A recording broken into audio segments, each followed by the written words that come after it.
Hello friends, welcome to defence matrix. तो एक article जो है वो पब्लिश किया गया है दी राक्यात पोस्ट के द्वारा। ये एक डिजिटल मीडिया कंपनी है जो कि मलेशिया में स्टोरी टेलिंग के लिए फेमस है। तो इनके द्वारा एक आर्टिकल पब्लिश किया गया है जिसको ट्विटर पर पोस्ट किया गया, जिसका कैप्शन ये था कि क्यों कोई खरीदेगा एक ऐसा जेट जो कि सेकेंड रेट का है और किसी और कंट्री ने नहीं खरीदा है और $50 मिलियन अ पीस कॉस्ट करता है। तो ये बात हम आपको यहाँ पर बता दें कि यहाँ बात LCA तेरस की हो रही है। तो इस आर्टिकल को जब आप पढ़ेंगे तो आपको ऐसा लगेगा कि यहाँ पर ना फैक्ट्स को मेंशन किया गया है, ना मलेशियन एयरफोर्स की रिक्वायरमेंट को बताया गया है। यहाँ पर एकमात्र बात जिस पर ज़्यादा फोकस किया गया है वो ये है कि LCA नेवी को ज़्यादा वजन होने की वजह से इंडियन नेवी ने रिजेक्ट कर दिया, तो इसलिए ये रहा JF-17। साथ ही साथ इन्होंने CAG की रिपोर्ट की भी बात कही है जहाँ पर LCA तेरस में जो कमियाँ थी उनको मेंशन किया गया है। पर यहाँ पर इन्होंने ये नहीं बताया कि ये जो कमियाँ थी ये IOC तक थी, उसके बाद FOC आते आते काफ़ी हद तक इन कमियों को कम कर लिया गया था और मार्क 1A के साथ ये जो कमियां हैं वो ऑलमोस्ट ना के बराबर रह जाएंगी।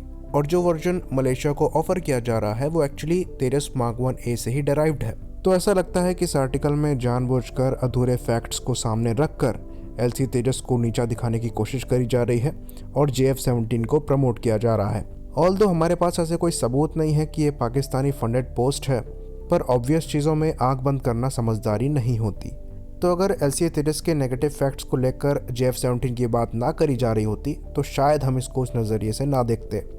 यहाँ पर कोरियन FA-50 को भी डिस्कस किया जा सकता था, लेकिन JF-17 को हाईलाइट करने का मतलब ये है कि दाल में कुछ काला ज़रूर है।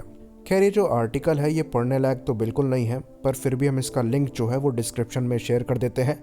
आपको देखना हो आप जाके चेक कर सकते हैं। तो इस आर्टिकल में एक चीज़ जो हमें सबसे इम्पोर्टेंट लगी वो ये थी कि अब जो फाइनल कंपटीशन है वो टर्की के हरजेट और इंडिया के HAL तेजस के बीच में है।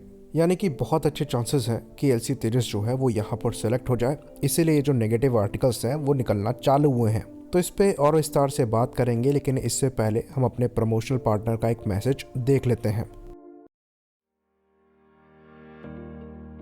तो अनअकैडमी का अनलॉक 20 ऑफर फिर से आ गया है और ये कल 16 फरवरी तक वैलिड है। इसके अंतर्गत अगर आप अनअकैडमी का कोई भी सब्सक्रिप्शन लेते हैं हमारा रेफरल कोड यूज़ करते हुए तो आपको 10 के बजाय 20% डिस्काउंट डायरेक्ट मिल जाएगा। साथ ही साथ अनअकैडमी का सुपर 30 NDA प्रैक्टिस बैच जो है वो स्टार्ट हो रहा है। 16 फरवरी से स्टार्ट होगा और 31 मार्च तक चलेगा। साथ ही साथ CDS के थ्रू OTA के लिए mission CDS OTA 2022 batch course जो है वो स्टार्ट हो रहा है 16 फरवरी से और ये 45 दिन का बैच कोर्स होगा। तो अगर आप OTA की तैयारी कर रहे हैं CDS के थ्रू, ये अपॉर्चुनिटी आपके लिए अच्छी है। साथ ही साथ बात करें IMA की तो इसके लिए भी 45 दिन का बैच कोर्स जो है वो स्टार्ट हो रहा है 16 फरवरी से ही मिशन CDS IMA 2022 के अंतर्गत। बाकी अगर आप एयरमैन की तैयारी कर रहे हैं तो वाई बैच कोर्स जो है वो ध्रुव के अंतर्गत स्टार्ट हो रहा है और ये 16 फरवरी से 16 अप्रैल तक चलेगा। तो इन ऑफर्स को और अपने बैच कोर्सेज को देखने के लिए आप डिस्क्रिप्शन वाले लिंक पर जा सकते हैं और डिटेल में इनके बारे में जानकारी ले सकते हैं। याद रखिएगा, हमारा जो रेफरल कोड है वो मैट्रिक्स 10 है। इसको यूज़ करने से कल तक यानी कि 16 तारीख तक आपको 20% डिस्काउंट मिलेगा। तो अगर आप इन बैच कोर्सेज में इंटरेस्टेड हैं, ये अपॉर्चुनिटी आपके लिए काफ़ी अच्छी है। तो फाइनली आपकी तैयारियों के लिए बेस्ट ऑफ लक। तो पार्ट 1 में हमने डिस्कस किया कि कैसे ये जो नेगेटिव आर्टिकल है उसको LCA तेजस के अगेंस्ट में लिखा गया है और आधे अधूरे फैक्ट्स को बेसिस बनाकर यहाँ पर एयरक्राफ्ट को क्रिटिसाइज करने की कोशिश करी गई है। तो रॉयल मलेशियन एयरफोर्स की टोटल रिक्वायरमेंट है 36 एयरक्राफ्ट की, जिसमें से इनिशियल 18 जो हैं उनको लिया जाएगा डायरेक्टली और जो बाकी के 18 होंगे वो इस एयरक्राफ्ट की परफॉर्मेंस पर बेस्ड होकर लिए जाएंगे। तो बेसिकली ये जो कंपटीशन है वो अभी के लिए खाली 18 एयरक्राफ्ट के लिए है। इन 18 एयरक्राफ्ट में कॉम्बिनेशन होगा लाइट कॉम्बैट एयरक्राफ्ट का और लीड इन फ्लाइट ट्रेनर्स का। तो इन एयरक्राफ्ट को एक्वायर करने के लिए जो तैयारियां हैं वो 2018 से ही चल रही हैं, लेकिन जो टेंडर है वो जून और अक्टूबर 2021 के बीच में ओपन हुआ। तो 18 एयरक्राफ्ट के लिए मलेशियन गवर्नमेंट ने करीबन 30% प्रोडक्ट या फिर सर्विस डोमेस्टिक मार्केट से हो ऐसा इंश्योर करने के लिए कहा है।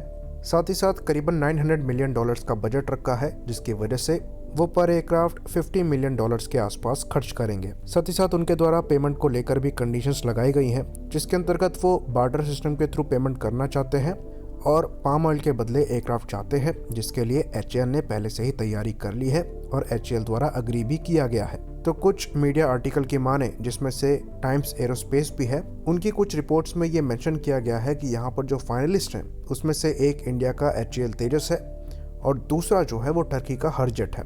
यहाँ पर ये बात फिर से हम क्लियर कर दें कि यहाँ कोई कंफर्मेशन नहीं है, यहाँ पर हम डिफरेंट आर्टिकल्स का ही रेफरेंस लेकर चल रहे हैं। तो जब बात आती है टर्की के हरजेट और LC तेजस के बीच में, तो टर्की अपने हरजेट के साथ मलेशिया को एज अ पार्टनर बनाने के लिए ऑफर कर रहा है। तो ये जो एयरक्राफ्ट है, ये एक ऐसा एयरक्राफ्ट है जिसने अभी तक अपनी फर्स्ट फ्लाइट नहीं करी, और फर्स्ट फ्लाइट जस्ट एक इनिशियल स्टेप होता है। इसके बाद चीज़ों को परफेक्ट करने में सालों का समय लग जाता है, और ऐसी कंट्री के लिए जिसने खुद से आज तक कोई भी एयरक्राफ्ट डिज़ाइन और डेवलप नहीं किया है, ये एक बड़ा प्रोसेस है। और साथ ही साथ पार्टनर बनना तब सेंस बनाता है अगर आपकी रिक्वायरमेंट जो है वो 100 एयरक्राफ्ट के ऊपर की हो। लेकिन अगर आपको खाली 36 एयरक्राफ्ट चाहिए, उसके लिए पूरे प्रोग्राम में पार्टनर बनना काफ़ी सारे स्टेक्स को रिस्क पे रखना होगा, क्योंकि अगर आप पार्टनर हैं तो इस प्रोग्राम के फ़ायदे और नुकसान दोनों में भागीदार हैं। और ऐसे प्रोजेक्ट में पार्टनर बनना जिसमें जो पेरेंट कंपनी है उसके पास पास्ट कोई एक्सपीरियंस नहीं है, ये बहुत बड़ा गैम्बल होगा और समझदारी इससे बचने में है। वहीं पर बात करें LCA तेजस की, इसके डेवलपमेंट में जो टाइम लगना था वो हम लगा चुके हैं और अब हमारे पास एक पॉलिश्ड प्रोडक्ट है। बाकी जो इसके एडवांटेज हैं वो हम पहले ही शेयर कर चुके हैं। यहाँ पर इंजन कॉमनैलिटी मिल जाती है F-18 हॉर्नेट के साथ ही साथ यहाँ पर रशियन वेपन भी इंटीग्रेटेड है, जिसमें 873 मिसाइल है जो कि कॉमनैलिटी शेयर करती है मलेशिया के Su-30 MKM से। साथ ही साथ यहाँ पर और रशियन वेपन्स को लगाना हो तो हम लगा सकते हैं, साथ ही साथ अगर वेस्टर्न वेपन्स को लगाना हो तो वो भी हम इंटीग्रेट कर सकते हैं। तो मलेशिया के लिए एक टेलर मेड एयरक्राफ्ट उनकी रिक्वायरमेंट के हिसाब से हमें निकालने में कोई परेशानी नहीं होगी। साथ ही साथ उनकी सारी कंडीशंस को भी HAL द्वारा माना जा रहा है। तो HAL तेजस के जो चांसेस हैं, तो प्रैक्टिकली HAL तेजस के जो चांसेस हैं वो यहाँ पर सबसे अच्छे हैं। लेकिन ये चीज़ भी यहाँ पर हम ज़रूर मेंशन करेंगे कि आप रिजल्ट का कुछ कह नहीं सकते, यहाँ पर पॉलिटिकली मोटिवेटेड रिजल्ट भी आ सकता है। तो ये सब जो नेगेटिव आर्टिकल्स हैं ये एक्चुअली दर्शाते हैं कि यहाँ पर HAL तेजस के जो चांसेस हैं वो कितने अच्छे नज़र आ रहे हैं। तो ऐसा सिमिलर वीडियो हम इंग्लिश में भी बनाएंगे ताकि इस आर्टिकल में लिखे प्रोपेगेंडा को हम फैक्ट्स के साथ काउंटर कर सकें और जो मलेशियन डिफेंस एंथुजियास्ट हैं उनके डाउट्स को क्लियर कर सकें। इसी बात पर हम इस वीडियो को ख़त्म करेंगे। लाइक करिए, सब्सक्राइब करिए। जय हिंद।